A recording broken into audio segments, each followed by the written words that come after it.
ګرانو دوستانو او په دې برخه کې د ډېر موفقه ژورنالیست او د پښتو د شعر ځلانده ستوري ښاغلي اجمل ان هیله کوم چې تشریف راوړي او د ښاغلي بیکسیار صاحب د چاپ شوي آثارو او فرهنګي فعالیتونو په هکله معلومات راکړي. محترم اجمل اند.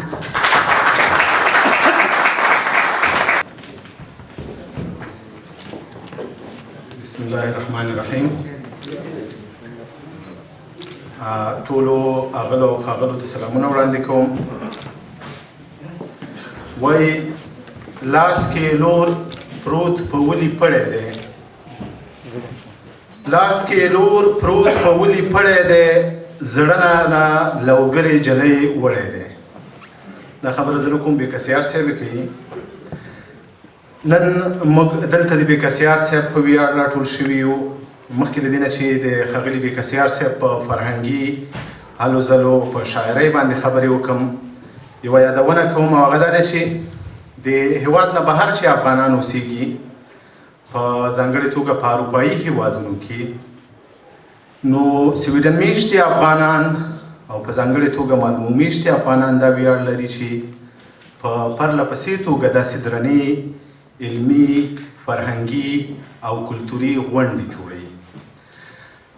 د دوی دا غونډې تل له یو بل سره توپیر لري او همیشه پکې موږ نوښت وینو. که نن سږکال یو رقمي کال ته بهتره شوي غوره شوي. زه نه پوهېږم په اروپا کې څه سړه څپه راغلې ده، سړی چې ورته راشي خصوصا د افغانستان او د وطن نه، هغه احساسات او هغه جذبې سړي سره نه پاتې کېږي. موږ هم په یو اروپایي هېواد کې اوسېږو، په چک کې ډېر فرهنګي آرام سره راټول شوي یو. له بده مرغه دغومره احساس نه لرو او نه دغه توانایي لرو چې دغسې لویې او سترې فرهنګي غونډې جوړې کړو. د دې غونډو سږنی نوښت دا دی چې یوه افغانه خور، زموږ یوه مشره خور نجیبه سارا بیاباني په هغه کسانو کې شامله شوې ده چې موږ او تاسو یې دلته په ویاړ راټول شوي یو. ما د شعر او د خبرو موضوع د بیکسیار صاحب شعرونه دي، خو څو جملې وایم. زه هغه ټیپیک کلیوالي سړی یم، دیرکاني مې کړې ده، په کلي کې اوسېدلی یم، په کلي کې رالوی شوی یم او ټولو پښتني ارزښتونو او دیني ارزښتونو ته بشپړ درناوی لرم.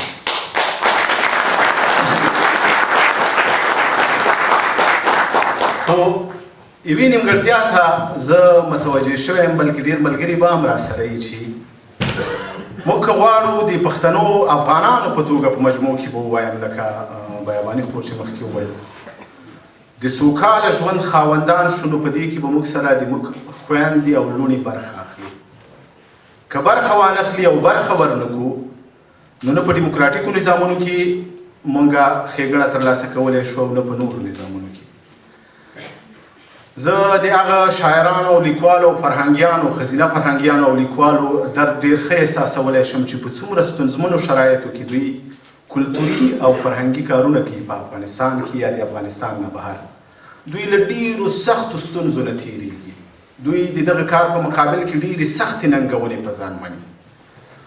نو ښه به دا چې موږ او تاسو ټول او د دغه دریځ نه نور چې څوک د موږ دا خبرې اوري په دې برخه کې همکاري وکړي. راځئ خپلو خویندو، خپلو لوڼو ته خپله پښتني او افغاني ټولنه همدومره مطمئنه کړو لکه هغوی چې په خپل کور کې مطمئن او ډاډمن وي. څو داسې ډېرې نجیبه سارا بیاباني ولرو چې پرې ویاړ وکړو او افتخار پرې وکړو. بله خبره چې ما کول هغه د فرهنګي کارونو وه. زه پرون له افغانستان نه راغلم، هلته مې ځینې فرهنګي ملګري چې وکتل، هغوی ته مې وویل مال په تېر یو کال کې راته یو ښه هنري یا ادبي اثر راوښیي چې چاپ شوی په افغانستان کې، یا یو ښه د کره کتنې د هنر، فرهنګ، کلتور په برخه کې کوم کار شوی چې سړی ځان سره کتاب واخلي. د ما د زیاتره ملګرو ځواب منفي و، چپ پاتې وویل داسې کوم لوی کار نه دی شوی. یو وخت چې موږ بیا لیکل چې شاعران ډېر شو، لیکوال ډېر شو، فرهنګیان ډېر شو. یو خبره ما مخکې په دې سټیج کړې ده، موږ چې تر څو په کلتوري او فرهنګي برخه کې پرمختګ ونه کړو په سیاسي برخه کې هېڅ ډول پرمختګ نشو کولی، هېڅ ډول ټولنیز سهولت ته نشو رسېدلی. ځکه هغه ټولنې چې د رایې ورکولو په ارزښت نه پوهېږي، که تاسو یو ډېر ښه سیستم جوړ کړئ، یو مامور هغلته کښېنوئ او ورته ووایئ چې یو کمپیوټر او سیستم ورته ښه کښېنوئ او ورته یې د ورځې 12 کسان درته راځي، دوی ته کارتونه توضیح کړه، دغه تذکرې ورته توضیح کړه. سیستم د تا جوړ دی، مامورین ناست دي، کمپیوټر شته دی، فقط دا خلکو ته ووایي چې تاسو په نوبت ورشئ. که دا قوم نوبت مراعات نه کړي دغه سیستم کار نه ورکوي، او نوبت هغه وخت مراعاتوي چې موږ په کلتوري او فرهنګي برخه کې پیاوړي شو. نو د مالمو د خلکو د مالمو میشتو افغانانو یوه ښېګړه دا ده چې دوی تل کلتوري او فرهنګي غونډې جوړې کړي دي، او دا هغه ارزښتونه دي چې واقعا زموږ په ټولنه کې ځای درلود او واقعا د موږ ټولنه بدلولی شي. که موږ غواړو او ارمان لرو د یوې ښې هوسا او سوکاله ټولنې، نو موږ باید په خپلې ټولنې ته په فرهنګي او کلتوري برخه کې کار وکړو.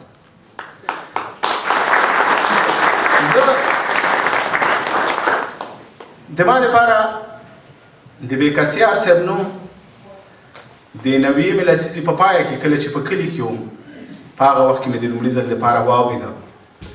هغه وخت د بېکسیار صاحب نوم په افغانستان کې په فرهنګي کړیو او په مطبوعاتو کې یو یاد نوم و. دومره راډیوګانې نه وې، دومره تلویزیونونه نه وه، په پېښور کې څو کلتوري او فرهنګي ټولنې وې، او دغه کلتوري او فرهنګي ټولنې په چلولو کې، په تمویل کې او په معنوي همکاریو کې د بېکسیار صاحب همکاري ډېره زیاته وه. موږ چې په کلو او بانډو کې کتابونه لوستل، نو د ده د لومړنیو شعري مجموعو سره زه په هغه وخت کې اشنا شوی وم. وروسته چې راغلم د لومړي ځل لپاره په پېښور کې مې ورسره وکتل، او غالبا له هغې وروسته مې ورسره اوس وکتل، بیا مې نه وکتلې. نو په پېښور کې هیلې مجلې سره ما کار پیل کړ. زه غواړم د هیلې مجلې د په ژورنالیستیک او مطبوعاتي کار باندې لږ وغږېږم. په هغه وخت کې ما مخکې ویل چې یوازې د بي بي سي راډیو خپرونې لرلې د افغانستان لپاره. دا خپرونې د بي بي سي د رسمي او دولتي راډیو لپاره وي. موږ نور آزاد مطبوعات په هغه وخت کې نه لرل. هیله مجله په هغه وخت کې د یوې معیاري مجلې په توګه د اسماعیل یون او عبدالمالک بېکسیار په مرسته او د یو بل سره په همکارۍ راپورته شوله. وروسته ورسره د یو همکار په توګه زه هم یو ځای شوم، که څه هم ما دوی سره ډېر کار ونه کړ، زه ترې بیا بي بي سي ته لاړم، خو تر پایه ورسره همکار پاتې شوم. دا یوه معیاري مجله وه چې په لسګونو ګڼې خپرې شوې، هره میاشت خپرېده، په کلتوري او فرهنګي چارو باندې کار کوه. او په دې مجلې سره د ما په شمول باندې په افغانستان کې په هغه وخت کې پوهنتونونه له ځواکه لوېدلي وو، تعلیمي مؤسسات نه وه، یوازې دغه مجله وه چې خلکو ته یې کلتوري، فرهنګي او علمي روزنه ورکوله. دا مجله به په افغانستان کې لاس په لاس ګرځېدله، او دا مجلې نه به خلکو زده کړې کولې. ما په داسې لرې غرونو او کلو بانډو کې دا مجله لیدلې ده چې هلته اوس په دغه ډېر پرمختللي نظام او سیستم سره د تګ چانس هم څوک نه لري. او د موږ یوه لویه ستونزه دا ده چې موږ په ښارونو ته رسېدلی شو، خو کلو او بانډو ته نشو رسېدلی. څو چې کلو او بانډو ته علم او پوهه ونه رسوو، دا ناممکنه ده. او د هیلې مجلې دا کار کړی و. بېکسیار صاحب د هیلې مجلې په کتونکي ډله کې هم و، او همدارنګه غالبا دته به معلومه وي چې تمویل چارې څنګه سمبالولې. خو د یو مامور په توګه ما ته دومره معلومه وه چې دا مجله د بېکسیار صاحب په مالي مرسته تمویلېدله، او دا پرله پسې تقریبا څو کلونه یې دوام وکړ. یوه پوښتنه اوس هم ما سره ده چې کابل ته تللی وم، یون استاد نه مې هم پوښتنه وکړله، ده سره مې هم مخکې یاده کړه. یون صاحب لاړه په سیاسي چارو باندې بوخت شو، هغه فرهنګي کارونه یې پرېښو. هغه ته مې وویل چې فرهنګي کارونه خو موږ او تاسو یو هیله او ارمان درلود، او ده ته مې هم وویل زه نه پوهېږم چې ولې دا کارونه په هغه توګه دوام ونه کړ، په داسې حال کې چې اوس دا کارونه باید ډېر په مخ تللي وي، په بل شکل یې غوره کړي وي. زه تاسو ته ډاډ درکوم د هیلې مجلې ګڼې نورې مجلې وزېږولې، د مینې مجلې په نوم باندې په کندهار کې د کندهار په نوم باندې یوه مجله چاپ شوله. دا احسان صاحب نه دی راغلی، که هغه ته ډېره ښه معلومه وه. دې مجلې په هغه وخت کې په افغانستان کې څو فرهنګي کړۍ رامنځته کړې، په کابل کې، په کندهار کې، په خوست کې او په ننګرهار کې. دې کې د جرمني کلتوري ودې ټولنې او نورو هم ډېر رول درلود، خو د هیلې مجلې اغېز پکې جوت و. نو په دې هیله یم چې بېکسیار صاحب سره د دې نه چې بوخت په د لویدیځ مصروف ژوند دی، دې ته هم پام وکړي. چې فرهنګي چارې د موږ په ټولنه کې یو ارزښت دی. د بېکسیار صاحب شعر ته راځم. له بده مرغه د بېکسیار صاحب شاعرۍ ته څومره چې په کار وه پاملرنه نه ده وراوښتې او نه پرې هغومره خبرې شوي دي. زه یې په لامل نه پوهېږم، په علت یې نه پوهېږم، خو ښایي دا جلال امرخیل هم نه دی راغلی او غوښتلی راشي. هغه وایي چې په دې کار څومره ښه شعر ولیکي، خو چې د شعر و شاعرۍ له پنډتانو سره لارې ونه لري او هغوی ونه پالي، په فرهنګي غونډو کې کښېنني او دا خلک خوشحاله ونه ساتي، ښایي ته ډېره وده ونه کړی شي. که څه هم زه ډېر موافق ورسره نه یم، خو دا د هغه خبره ده.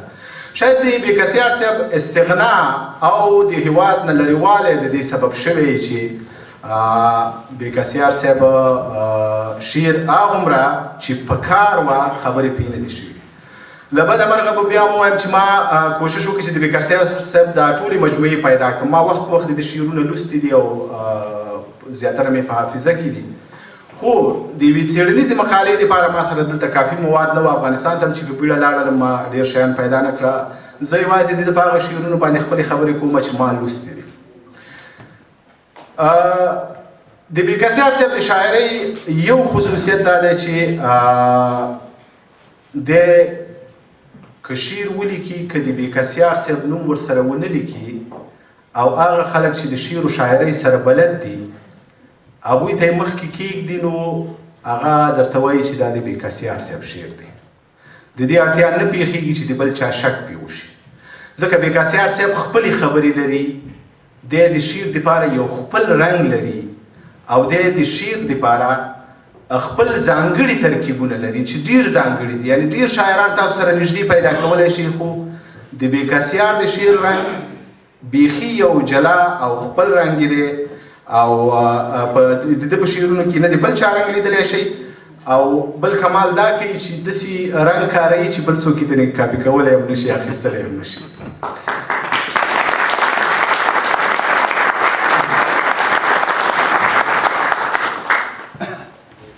زه د ده د شعرونو په کت دا د جلا رنګ په برخه کې یو دوه بېلګې ما ته په ګوتو راغلې، البته ډېرې زیاتې دي، ما په پخوانیو مجموعو کې کتلې وي او مجموعې ما سره نه وي.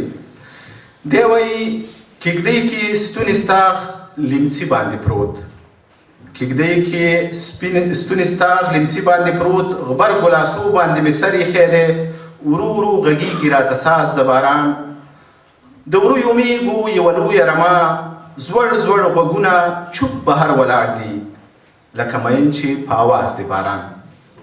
یا یو بل د غزل څو بیتونه دي چې کړکۍ مې بیرته کړه، کړکۍ مې بیرته کړه، لمده هوا کوټې ته راغله، سپوږمۍ راپرېوته سیده هوا کوټې ته راغله، غېږه یې ډکه د باران له خیالورې ښکالو، لکه د پیغلې شرنګېده هوا کوټې ته راغله.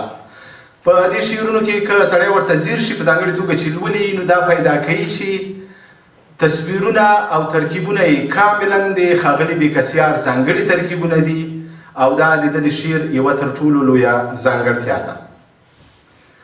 ساده روانه ژبه او نوي تصویرونه. د ښاغلي بېکسیار بل کمال دا دی چې د دې صفتونو په کارولو سره یې خپله شاعري له نورو جلا کړې ده. په ساده او روانه ژبه د ښکلي شاعرانه تصویرونه وړاندې کوي. سادګي په ډېرو شعرونو کې شته، خو ارزښت یې هغه مهال دی چې ته په ساده ژبه ښکلې خبرې وکړي، نوې خبرې وکړي او تکرار یې نه کړي. او په بېکسیار صاحب کې دا کمال شته دی. بېکسیار صاحب لکه د ځینو په څېر پیچلې خبرې نه کوي چې پوهېدل پرې ګران وي، بلکې روان او ساده شعر لیکي، خو خبرې او هغه تصویرونه چې وړاندې کوي دا ټول نوي دي. زه د دې هم یو څو بېلګې راوړم چې ستا د شونډو ګل سره ګل مناسبت لري، زه چې په ازغو مین بل مناسبت لري. یا بل دی چې اوبو کې تکه سره رڼا، اوبو کې سپینه رڼا، زه هم دا نن بیا مین شوی چاوي مینه رڼا. یا یوه بله بېلګه راوړم چې په دې کې هم سادګي او رواني خو نوي تصویرونه سړی موندلی شي چې لاس مې پر زړه مږده، لاس مې پر زړه مږده، ویدې سندرې مه ویښوه، بې سر او تاله بې پردې سندرې مه ویښوه، ستا خطبه نه ده شیخه ختمه چې شیبه کې شي بیا، ستا خطبه نه ده شیخه ختمه چې شیبه کې شي بیا د لیونو د میکدې سندرې مه ویښوه یا وخت را سره و په خبرو کې لاړ موږ ټولو پښتنو دا حال دی زما او ستا په تشو غورو کې لاړ په غلیمانو د یرغل ښکلی وخت په ټولولو د لښکرو کې لاړ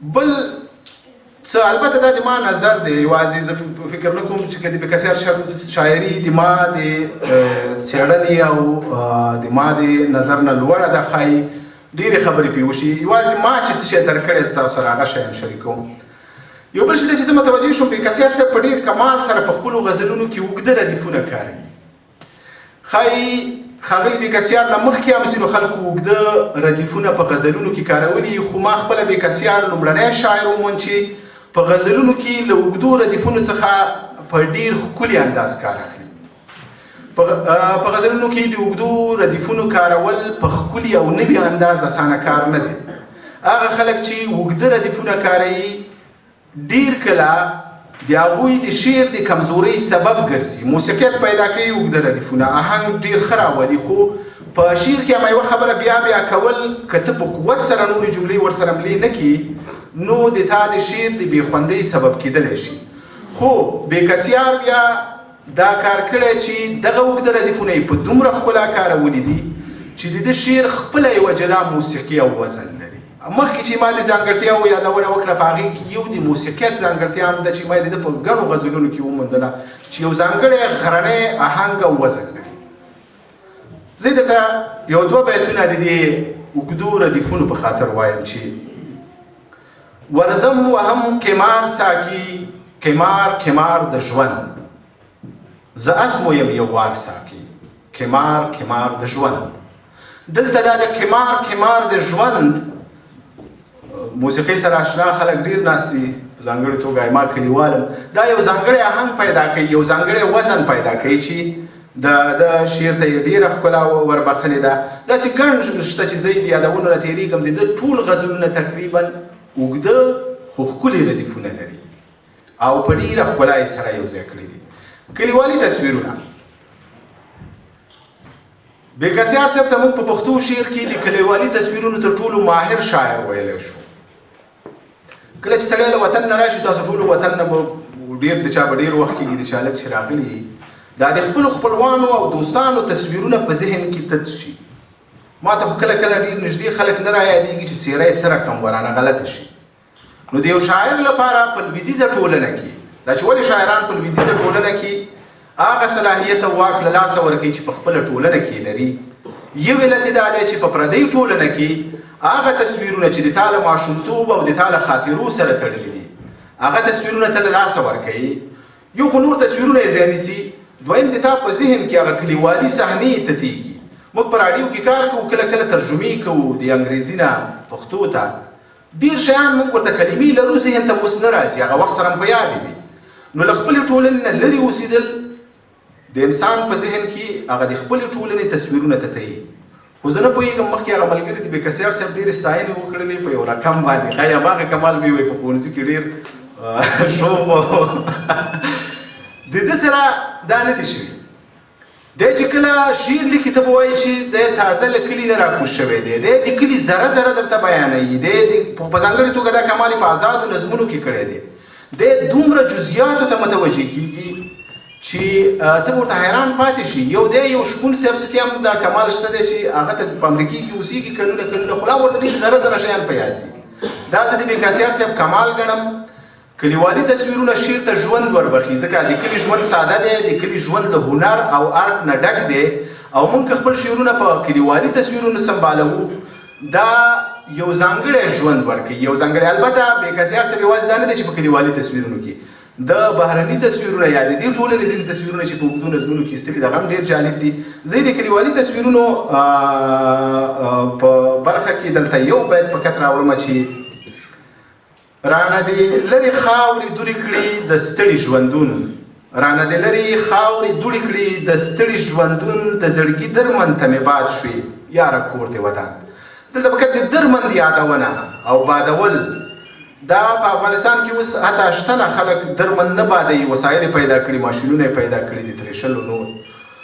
ما متاسفانه لوستي دي خو هغه شعرونه مې دقیق پیدا نه کړلی شول. دا سکرین باندې مې هم یو څه ولیدل چې د ده د کلیوالي تصویرونو نمایندګي کوي، او دا د بېکسیار صاحب د شاعرۍ بل کمال دی. په نظمونو کې د مسافرۍ درد، د مسافرۍ نه ډېر خلک شکایت کوي د موږ دا فولکلوریک ادب هم په مسافرۍ باندې ولاړ دی، تر ډېره پورې موږ د مسافرۍ سندرې لرو او دي دغه. خو بېکسیار صاحب چې کوم د مسافرۍ درد بیانوي، خصوصا څو ځایه ما دا د اروپا ورېځې وکتلې، د دې ورېځو نظام ډېر تنګ یم لکه د ما د زړه خبره چې کړي چې دی څومره د اروپا په وریځ او د هېواد په شنه اسمان پسې خفه دی. دا خبره ساده ژبه کې ښه کیدلی شي، خو بېکسیار صاحب چې په شعر کې کړی دې ته یې ژوند ورکړی دی او ډېره ښکلې دی. هغه شعر ما پیدا نه کړ، خو زه یې درته د مسافرۍ یو بل تصویر وایم چې ډېر په کمال او مهارت سره یې تصویر کړی دی. د ژوند په تمه د تابوت په غېږ کې شپې اړوم، یو څاڅکي شور ته د سکوت په غېږ کې شپې اړوم، د بدمستیو عش او نوش بچا دروغ ویلي، هسې د قوت او لایموت په غېږ کې شپې اړوم. اوس یوې برخې ته راځم چې په هغې کې زه د بېکسیار صاحب سره ډېر موافق نه یم. ټولنیز او سیاسي حالات.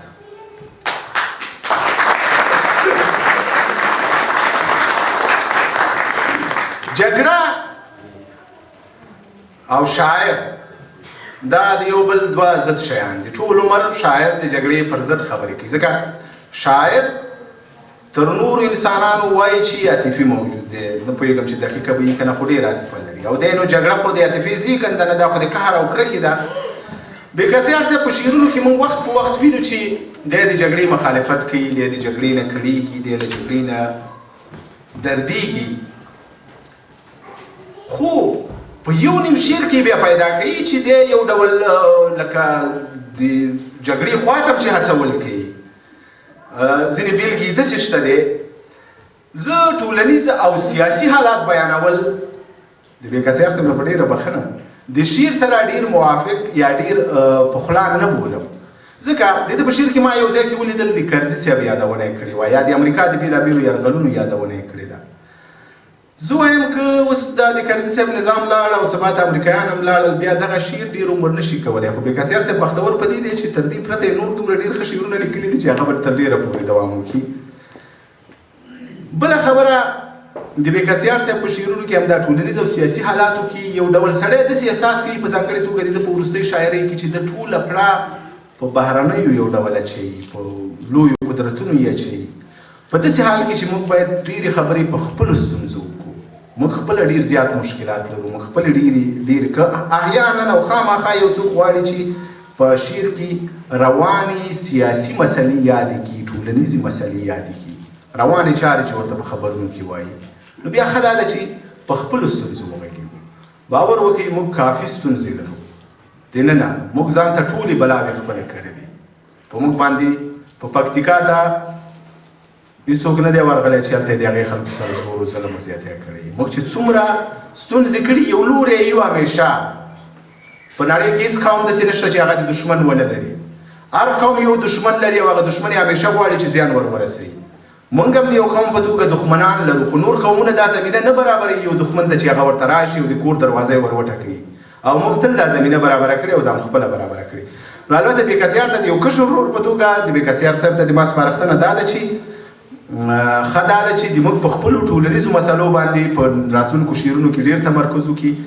البته یو بل شی چې د ما خوښ شو، موږ افغانان په خپلو ستونزو کې دومره ډوب یو چې یوازې په خپلو غمونو باندې اخته یو.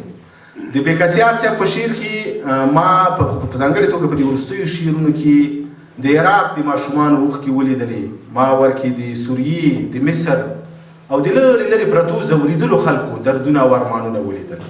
او دا بېکسیار صاحب ته د یو نړیوال شاعر ځای ورکوي، د یو داسې چا ځای ورکوي چې دی د خپل وطن سربیره په نوره نړۍ هم دردېږي. او دا په داسې حال کې چې خپله موږ په ویر او ماتم ناست یو، نو دا واقعا چې د لوی اروا کار دی چې په خپل غم ناست او د بل ویر هم ژړلی شي. زه د بېکسیار صاحب په اړه ډېرې خبرې لرم، خو زه ډېر وخت نه نیسم. خپلې خبرې د ده په یو شعر باندې لنډوم. مړیو په ځان باندې ډیوې بلو، مړیو په ځان باندې ډیوې بلو، په خپل ارمان باندې ډیوې بلو، د یار ښکالو مو اورېدلې نه وي، په تش ګمان باندې ډیوې بلو. ستا منزلونه رانه پاتې اشنا، په لوټ کاروان باندې ډیوې بلو. ډېره مننه.